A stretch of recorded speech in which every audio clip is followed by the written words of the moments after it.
We are continuing to expand our green spaces and bring them closer to every resident. First, we have achieved our 2021 target of developing 130 hectares of new parks by 2026. Second, to make green spaces even more accessible for Singaporeans, as of end 2024, we have established 391 kilometers of park connectors. This is equivalent to crossing Singapore's length from east to west almost 8 times. We are making good progress towards achieving our target of 500 kilometers of park connectors by 2030. MParks will continue expanding its network of parks and park connectors.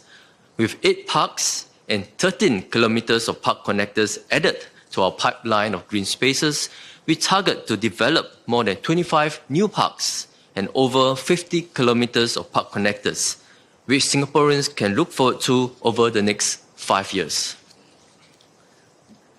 We are also progressively carrying out concept studies on over 100 hectares of potential park development area in the coming years, with a view to bring more green spaces closer to all Singaporeans.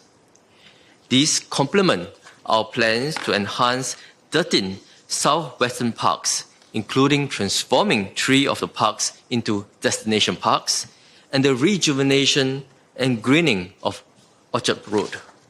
We now have 17 therapeutic gardens within our parks island-wide, which is more than halfway to our target of having 30 by 2030.